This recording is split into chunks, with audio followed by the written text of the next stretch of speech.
My name is SpikePoint. You might know me from such other internet places as the GameBuoy.org video game podcast or Twitter. This is the SpikePoints show that I'm going to be now producing and making for YouTube. I'm really excited to do this. I'm going to be putting together basically like a 5-minute thrill ride through the gaming world's sort of trials, tribulations, gossips, and dramas.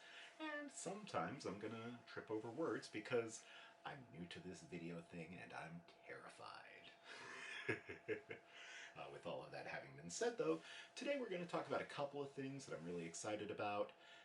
Actually, these topics and the order in which they came up are a big part of why I'm pulling trigger on this project a little earlier than I thought I'd be prepared to. So please excuse the under construction.gifness of everything over here as, I put the show together and am really excited to talk about stuff.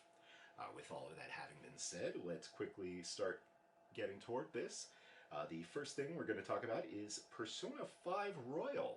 Specifically that it has some changes coming. At least for the localization that is going to be upcoming when it releases here in March. Obviously, many people upon the release of the vanilla version of Persona 5 were very upset because there was some content in the game that many of us considered to be questionable in a homophobic context or sense. And that was really some recurring characters who are just a running gay joke for literally no reason. They're portrayed as, really kind of wispy stereotypes, and they sexually harass some of the underage male main character protagonists multiple times throughout the course of the game. A lot of us were made uncomfortable by that. And so when Persona Royal came out in Japan, a lot of people were really hoping that that content was going to be amended and removed or, at least softened. Unfortunately, none of those things happened. The content was the same as it ever was, kind of same as it ever was. And unfortunately, we weren't all too surprised. This story changes a little, though, because this week it was announced that for the upcoming North American localization, these sequences actually are going to be localized a little bit differently so as to be less offensive. It is worth noting, of course, they're not being removed. We don't yet know exactly how they're being changed. So, you should still, if you're particularly sensitive to homophobic or questionable content in games, just be a little bit cautious on this one, but potentially good news coming up on that front. We also had Atlas making the somewhat outrageous statement this week that they weren't aware of the current demand for Persona 5 on Switch. And I should probably note, it was more of an open-ended statement that, they weren't aware of the demand that exists for Persona titles on Nintendo platforms, and openly encouraged fans to, continue reaching out to them in order to support their voices being heard, to potentially bring more Persona titles, any Persona titles, to the Switch platform in the future. Of course, this is silly, Joker-san was in Smash Brothers as a downloadable character, and everybody loves him. I think that every forum I'm on, certainly, every tweet I see where the topic comes up of Persona 5, people are talking about the demand for Persona 5 on Switch. So I'm not really buying it that Atlas doesn't know that everybody is champing at the bit for this. That having been said, I've done my part and have tweeted at Atlas because I would prefer to have Persona on Switch. And, if I can get that with just tweeting at them angrily about it, I will do that. Except not angrily because I'm not a jerk. You shouldn't be either when you tweet them about it. Wink.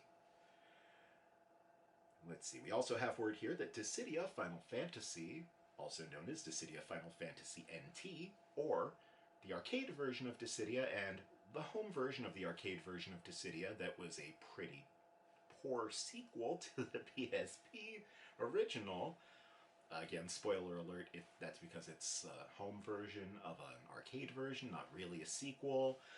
Unfortunately, this is no longer really neither here nor there, as following its next update, the game is going to be entering into service/maintenance mode, which means after the upcoming, yes, upcoming new costume skin DLC that will be roughly 15 bucks a pop for the Emperor and Cloud of Darkness characters. DLC coming out for a game that is about to enter service mode. Okay. There will no longer be any new content for the game, though. The online stuff is going to remain available for the foreseeable future, and they even noted that at this time there is not a Dissidia Final Fantasy II in the works. Of course, many people are hoping that we will still get more Dissidia content, if not in the form of a proper sequel to the PSP classic, I hope. I think it's a classic, certainly. Then at least in the form of some, continued content of the surprisingly fantastic mobile game, Final Fantasy Dissidia Opera Omnia, which I myself am quite a big fan of. And last, but certainly not least, we have two little bits of Nintendo news. The first, of course, is that the Switch Lite Coral Color has been announced. This is going to be releasing in Japan on March 20th, the same day as Animal Crossing New Horizons. And there's going to be an Animal Crossing New Horizons Nintendo Direct scheduled for the 20th at 6 a.m. Pacific Standard Time. I had to look at my notes for that because I'm not an Animal Crossing fan. I'm not super excited for it myself, though I am typically a pretty big Nintendo fan. What about all of y'all out there in internet video land? Are you big Animal Crossing fans? Are you excited for this Direct? What can I learn? How can I get into this? Alright, everybody, thank you so much for your time today. I really appreciate it, and I truly and sincerely hope that you have a great day. If you've enjoyed this video at all, if you would like to see more content, I wholeheartedly encourage you to like, subscribe, comment below, probably down here somewhere. I think you're supposed to do that, right? That whole thing, IDK. Otherwise, you can join the conversation with me over on Twitter, over by following myself at SpikePoint or the show at SpikePointsShow. Otherwise, keep gaming, keep thinking, and I'll see you again soon.